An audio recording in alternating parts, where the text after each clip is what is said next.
You know, there are a lot of tools in the kitchen, but the relationship between cook and knife is a special one. I know, because I've been a blade head all my life, and I have tried them all, but I have finally settled down into a monogamous cutlery relationship with my Shuns. Ah, Shuns, how do I love thee? Let me count the ways. How much time do you have? Oh, all right, well, we'll just count a few of the basic ways. Shun, I love thee for thine edge.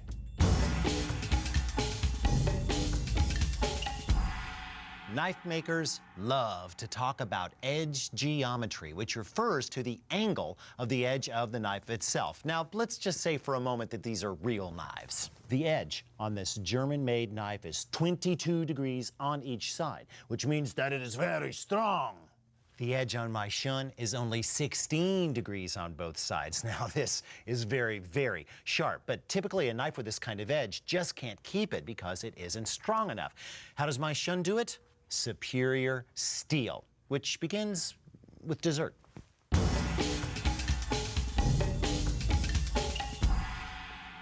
Believe it or not, steel is a lot like cake. All cakes contain common ingredients like flour, sugar, and butter, but they can also contain a lot of other stuff, which even in small amounts can define their flavor, color, and texture. Same with steel. Iron and carbon are the flour and sugar of the steel world. You just can't have steel without them. But there are a lot of other ingredients that can customize the steel to its final purpose. In proper amounts, chromium increases hardenability and stain resistance. The industry standard for stainless steel is in fact 13% chromium. A dash of vanadium can increase hardenability and improve the texture of the steel. A sprinkling of molybdenum can improve brittleness, and a touch of manganese can make blades more durable. No, this isn't, obviously. Real manganese, we couldn't find any. When it comes to cutlery steel, there are dozens of varieties. Some are strong but won't take an edge. Others can take an edge but can't keep it. Some are too brittle, some are too soft. But the edge steel of a Shun is composed of a very sophisticated super steel called VG10, which can take a very fine edge and with normal use, keep it for a very long time. Now, in a Shun, the VG10 is supported by multiple layers of another steel called 410, which is even more stain resistant than the VG10. The resulting knife has a very interesting, beautiful, wavy pattern down the side, and as far as cutting goes, well,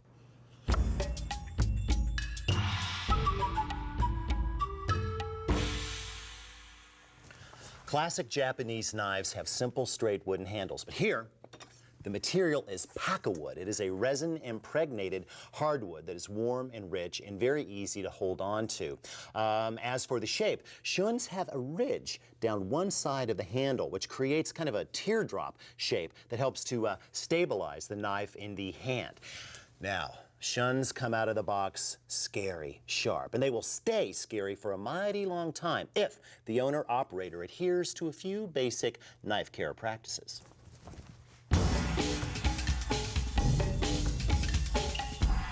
Time for a little quiz, kids. Which of these items are proper cutting surfaces and which are edge destruction devices? Popular surfaces such as marble, glass, metal, and even ceramics do not work or play well with your fine edges. However, hardwood such as maple, soft plastics like polyethylene, and laminated bamboo do. That voodoo, the bamboo. Oh, never mind. Believe it or not, most of the damage done to edges in homes does not come from bad cutting practices. It comes from bad washing and storing practices. Now, granted, Shun knives are dishwasher safe technically, but the heat and chemicals used by modern dishwashers can seriously downgrade the performance of a fine blade like this, and that will shorten the life of the knife. So always wash by hand. And here's how I do it.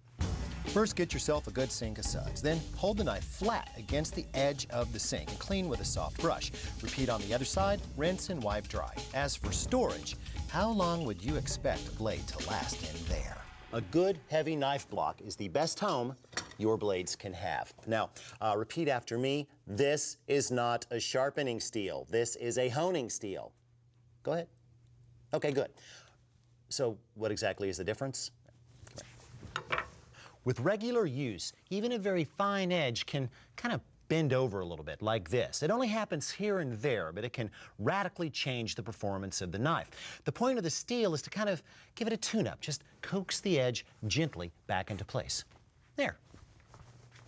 Now, hold the steel vertically with the point anchored firmly on the board. Now, the actual angle of attack is crucial here. Luckily, the ingenious and considerate engineers at Shun have provided us a guide to the proper angle. Right here.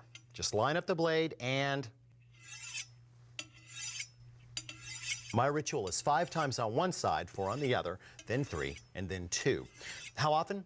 Well, it depends on use, but I generally find that it's better to steel before you feel that the knife really needs it. For me, once a week under normal use is fine. Good. Now, eventually, your knife will actually require sharpening. That's another thing altogether.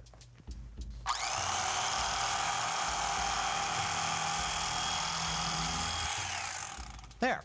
This knife is now officially dull. No amount of honing is going to bring back this edge because there isn't one. It needs to be sharpened. That is, material needs to be ground off the side of the knife to reform the cutting edge. As far as I'm concerned, that is a job for a professional.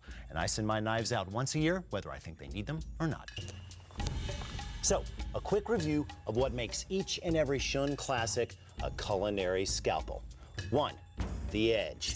2, the super steel. 3, the design, and 4, construction. Now, go forth and slice and dice in happiness. But remember, never run with knives. You know, there are a lot of tools in the kitchen, but the relationship between cook and knife is a special one.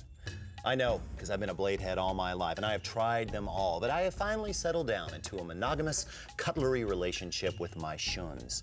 Ah, Shuns, how do I love thee? Let me count the ways. How much time do you have? Oh, all right, well, we'll just count a few of the basic ways. Shun, I love thee for thine edge.